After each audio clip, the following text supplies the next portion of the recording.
Good morning class. Business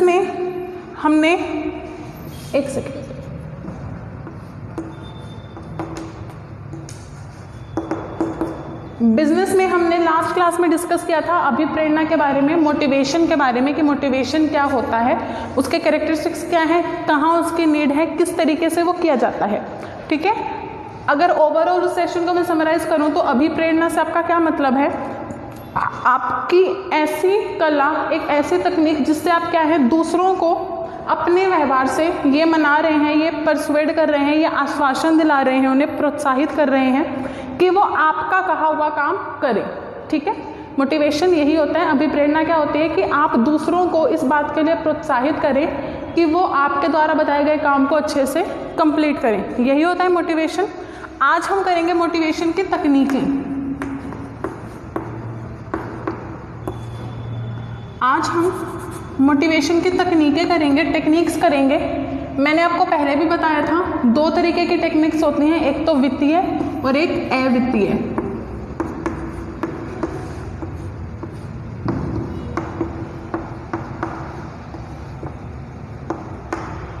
वित्तीय तकनीकें कौन सी होती हैं? वो तकनीकें जो आपकी पैसे से डायरेक्टली रिलेटेड है, जैसे आपकी सैलरी बढ़ा दी, आपको बोनस दे दिया, आपको शेयर्स दे दिए, आपको एक्स्ट्रा कोई बेनिफिट दे दिया, आपके लिए टूर प्लान कर दिया, आपको कुछ एक्स्ट्रा बोनस के तौर पे आपकी पोजीशन चेंज कर दी, हाई सैलरी दे दी, आपको ट्रैवलिंग के चार्जेस दे दी, मतलब जो आपके किसी न किसी तरीके से पैसे से रिलेटेड है, उस तरीके से अगर आपको मोटिवेट किया जाए तो वो आपका वित्तीय तकनीकें होती हैं, जिसमें आपको मोटिवेट किया जा रहा है आपके पैसों से रिलेटेड। ठीक है, इसके बाद होती है अवित्तीय तकनीकें।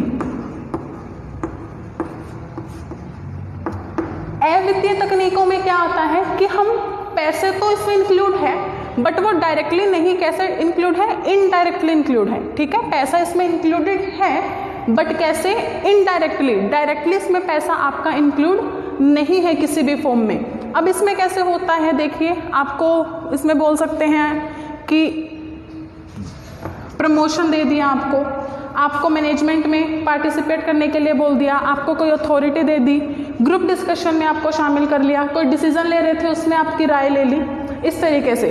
अवित्तीय तकनीकें बहुत सारी होती हैं जिनके बारे में अभी हम डिस्कस करेंगे। देखिए अवित्तीय तकनीकों में सबसे पहली जो तकनीक है वो है पद एवं सेवा सुरक्षा।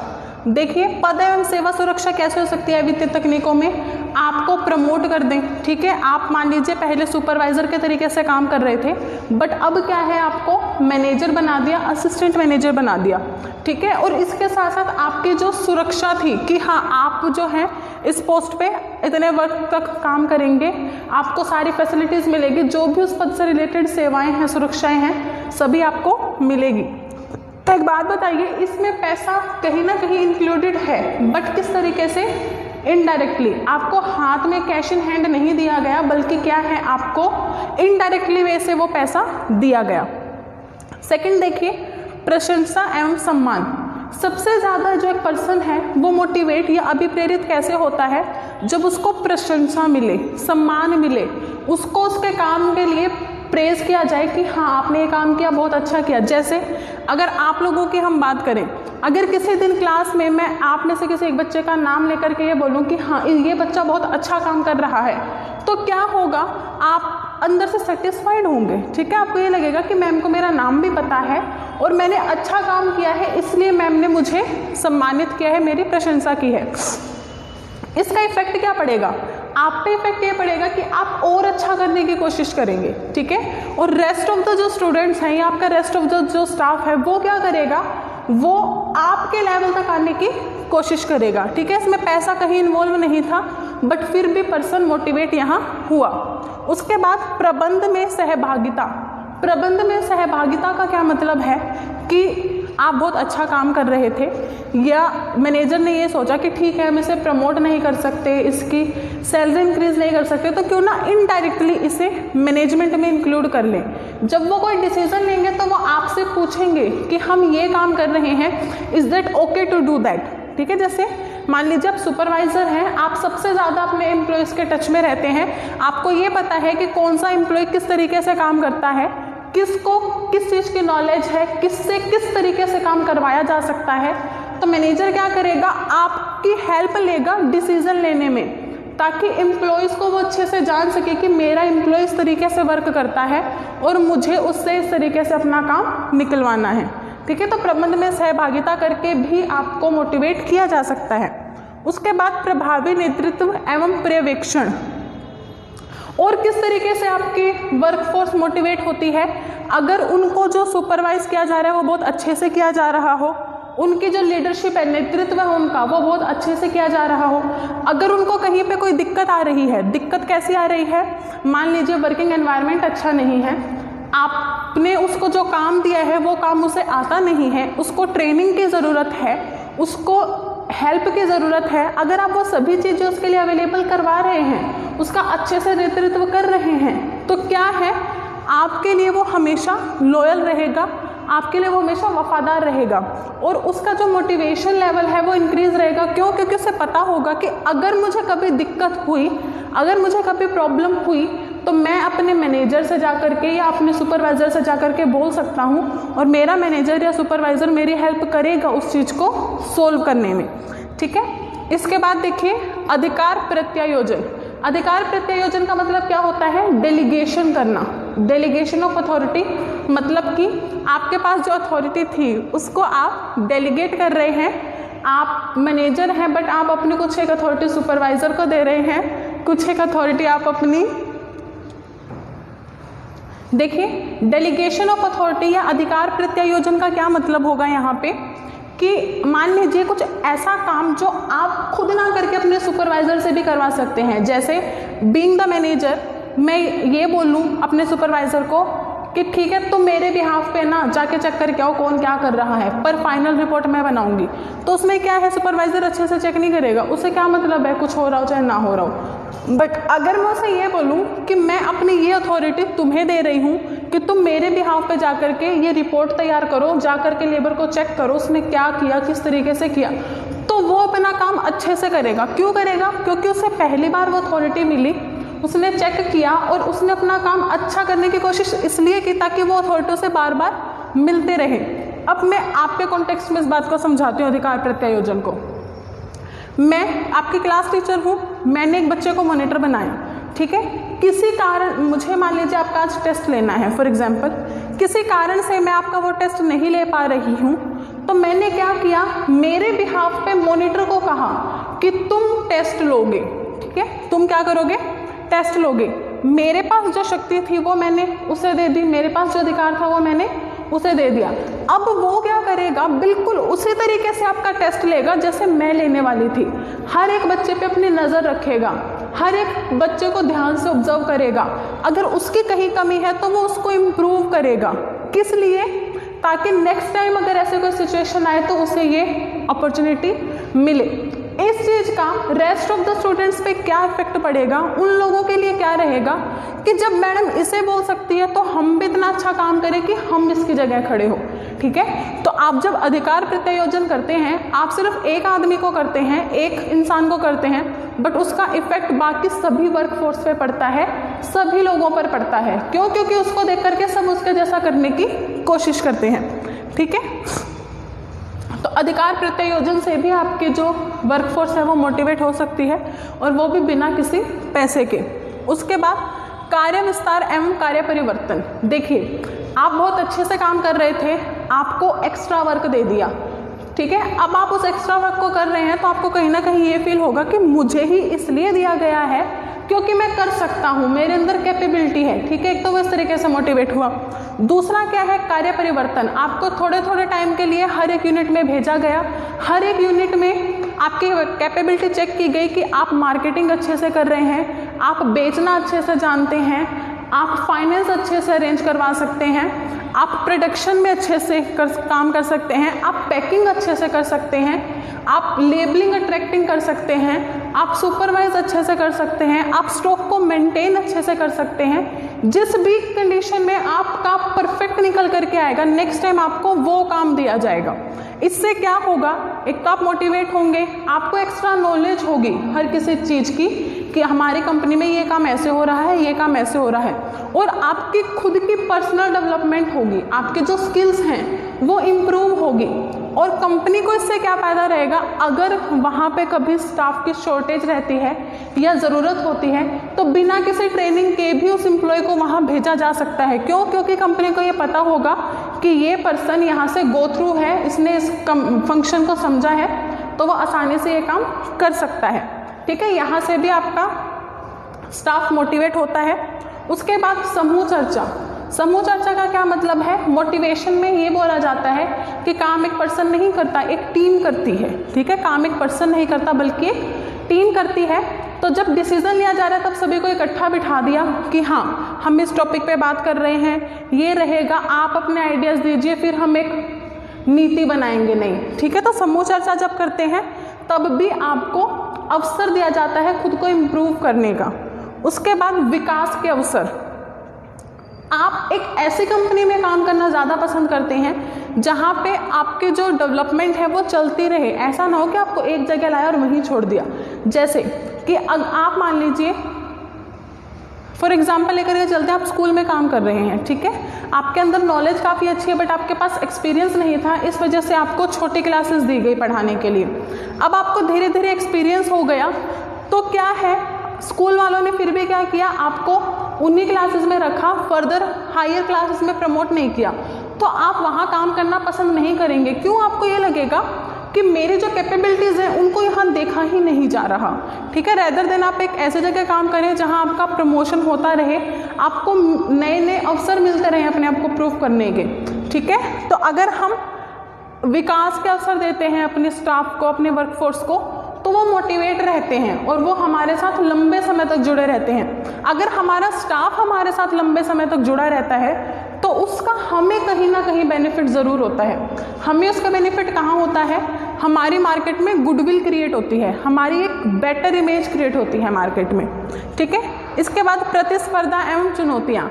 आप अपने स्टाफ को और किस तरीके से मोटिवेट कर सकते हैं, आप उन्हें प्रतिस्पर्धा, उनके बीच में कॉम्पिटिशन्स करवाइए, उनको चैलेंज दीजिए। किस तरीके के चैलेंज कि इस महीने में आपको इतना टारगेट अचीव करना है, और जो पर्सन उसमें से वो टारगेट अचीव कर ले उसको रिवॉर्ड दीजिए, उसको कोई प्राइज़ दीजिए, कोई टूर दे दीजिए, कोई बोनस दे दीजिए, शेयर्स परचेज करा दीजिए, जो भी आप कर सकते हैं वो करवाइए। इसके बाद स्वस्थ वातावरण। आपका जो वर्किंग एनवायरनमेंट है, आपकी कंपनी के एम्प्लॉयज़ जहाँ काम करते हैं वहाँ सारी फैसिलिटीज़ अवेलेबल होनी चाहिए, उनको स्वस्थ वातावरण मिलना चाहिए काम करने के लिए, उनके खुद के मतलब एटमॉस्फेयर से उनको कोई नुकसान ना पहुँचे, इस तरीके का भी वहाँ ध्यान रखना चाहिए। तो ये होती है आपकी अवित्तीय तकनीकें जिनमें पैसा इन्वॉल्व होता है बट इनडायरेक्टली इन्वॉल्व होता है। ठीक है, देखिए एक बार इनको अच्छे से, फिर हम आगे फर्दर डिस्कस करेंगे हमारे टॉपिक के बारे में। देखिए अभी तक हमने जो किया है वो ये किया है कि अभिप्रेरणा की तकनीकें कौन कौन सी है, किस तरीके से हम अपने वर्कफोर्स को अभिप्रेरित कर सकते हैं। अब हम थ्योरीज करेंगे कि कौन कौन से थ्योरीज हैं जो अभिप्रेरणा को हमें करवाने में हेल्प करती है। इसमें जो सबसे पहली थ्योरी है वो किसकी है, मास्लो की आवश्यकता क्रम पर आधारित विचारधारा। ठीक है, मास्लो की आवश्यकता क्रम पर आधारित विचारधारा। जो मास्लो ने ये अपनी विचारधारा दी है, ये किस बेसिस पे दी है कि हमारी जो आवश्यकताएं होती है उस बेसिस पे जो है एक पर्सन मोटिवेट होता है। हम इंसानों की कुछ एक आवश्यकताएं हैं, कुछ एक ज़रूरतें हैं जिनके बेसिस पे, जिनके हेल्प से हम उस व्यक्ति को मोटिवेट कर सकते हैं, अभिप्रेरित कर सकते हैं। ठीक है, इसके लिए उन्होंने 5 तरीके की आवश्यकताएं बताई है। शारीरिक आवश्यकता, सुरक्षात्मक आवश्यकता, स्नेह या अपनत्व की आवश्यकता, स्वाभिमान या अहंकारी आवश्यकताएं और आत्मविकास की आवश्यकताएं। ठीक है, ये जो है ये कैसे है, टॉप से बॉटम का है। कैसे है, निम्न श्रेणी से उच्च श्रेणी का है। अब इसमें होता क्या है, जो मास्लो है उन्होंने ये सोचा, उन्होंने ये समझा कि एक जो पर्सन है वो मोटिवेट हो सकता है अगर उसकी आवश्यकताएं पूरी की जाए। ठीक है, तो उन्हीं आवश्यकताओं के बारे में हम यहाँ स्टडी करेंगे। जो सबसे पहली आवश्यकता है वो है शारीरिक आवश्यकता। शारीरिक आवश्यकताएं मतलब कि उस पर्सन को रोटी मिले, कपड़ा मिले, मकान मिले, रहने के लिए, काम करने के लिए एक जॉब मिले। अगर उसको ये सारी चीज़ें मिलती हैं तो वो क्या है, मोटिवेट होता है। अगर ये सारी चीज़ों से नहीं मिलती हैं तो वो मोटिवेट होता है काम करने के लिए कि मुझे मेरी शारीरिक आवश्यकताओं को पूरा करना है तो मुझे कुछ ना कुछ काम करना पड़ेगा। दैट मीन्स वो क्या है, अपनी पहली आवश्यकता जो उसकी बिल्कुल बेसिक ज़रूरत है, बिल्कुल ही अहम ज़रूरत है, उसको पूरा करने के लिए, जब उसके पास पूरा करने के लिए उन ज़रूरतों को पैसा नहीं होगा, संसाधन नहीं होंगे, तो वो खुद से अंदर से मोटिवेट होगा और क्या करेगा, काम करने की कोशिश करेगा ताकि उसकी शारीरिक आवश्यकताएं पूरी हो सके। ठीक है, जब उसकी शारीरिक आवश्यकताएं पूरी हो जाएगी, उसे काम मिल जाएगा, उसे रोटी मिलेगी दोनों टाइम खाने के लिए, उसके पास अच्छे कपड़े होंगे, उसके पास रहने के लिए घर होगा, तब जो है वो एक लेवल अप जाएगा और उसकी एक नई आवश्यकता बनेगी, सुरक्षा की आवश्यकता, कि जो उसके पास नौकरी है वो हमेशा रहनी चाहिए, जो उसे वहाँ से सैलरी मिल रही है वो हमेशा मिलनी चाहिए, उसमें कोई कमी नहीं होनी चाहिए, सुरक्षा रहनी चाहिए। ठीक है, तो जैसे उसकी शारीरिक आवश्यकताएं पूरी हो जाएगी, वो मोटिवेट होगा अपनी सुरक्षात्मक आवश्यकताओं को पूरा करने के लिए, अपनी सेफ्टी नीड्स को पूरा करने के लिए।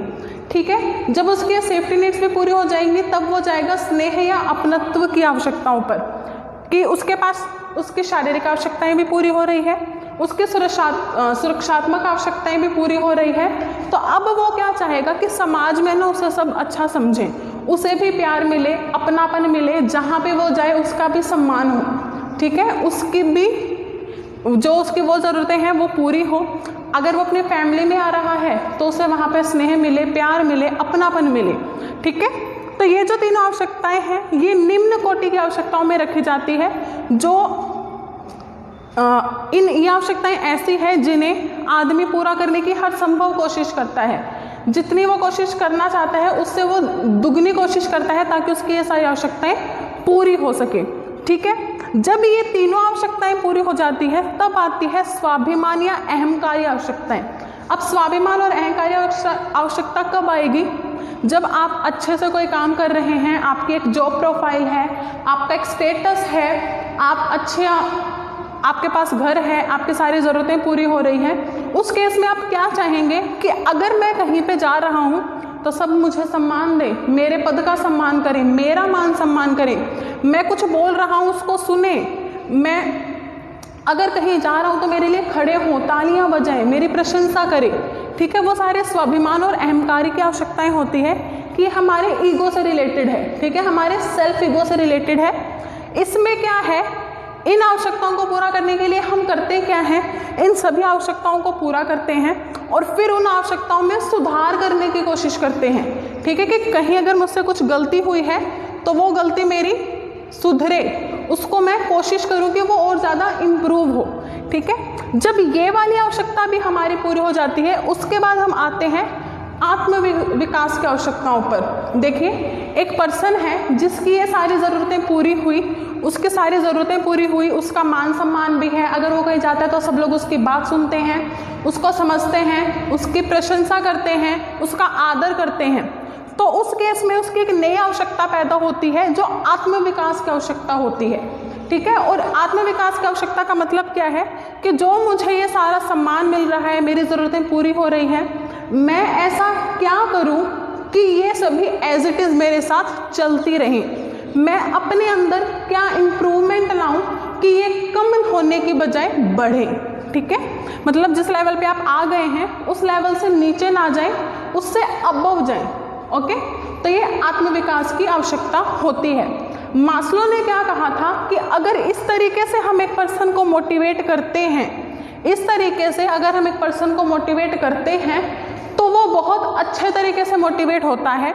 ये हमारी बेसिक लाइफ पर आधारित थ्योरी है, बेसिक लाइफ पर आधारित है कि हाँ, अगर एक पर्सन की शारीरिक आवश्यकताएं पूरी होगी तभी वो काम करने के लिए मोटिवेट होगा और वो अपनी आगे की ज़रूरतों पर ध्यान देगा। अगर उसकी वो ज़रूरतें पूरी होगी तब वो अपने स्वाभिमान की ज़रूरत पर जाएगा, और जब वो स्वाभिमान की ज़रूरत पर जाएगा तब आपको मोटिवेट करने की ज़रूरत नहीं होगी उसे, वो खुद से मोटिवेट होकर के आत्म विकास की आवश्यकताओं को पूरा करेगा।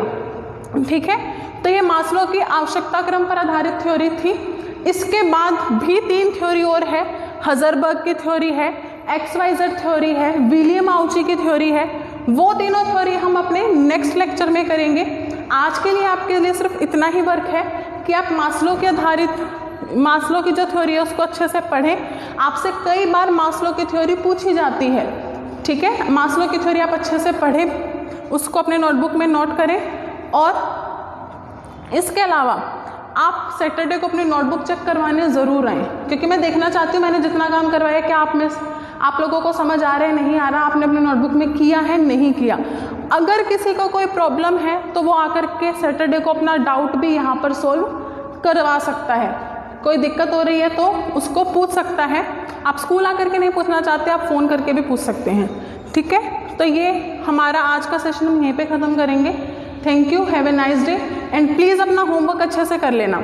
इस होमवर्क के साथ मैं एक और होमवर्क दे रही हूँ आपको जो आगे की 3 थ्योरी है, हजरबर्ग की थ्योरी, XY थ्योरी और विलियम आउची की थ्योरी, उनको एक बार अच्छे से पढ़ना कि वो कह क्या रहे हैं। ठीक है, मैं करवाऊंगी, बट अगर एक बार आपके माइंड में वो कहीं ना कहीं थोड़ी फिट होगी तो आप उनको अच्छे से, जब मैं करवाऊंगी तो आपकी रिकॉल हो जाएगी, आपको और अच्छे से समझ आएगी।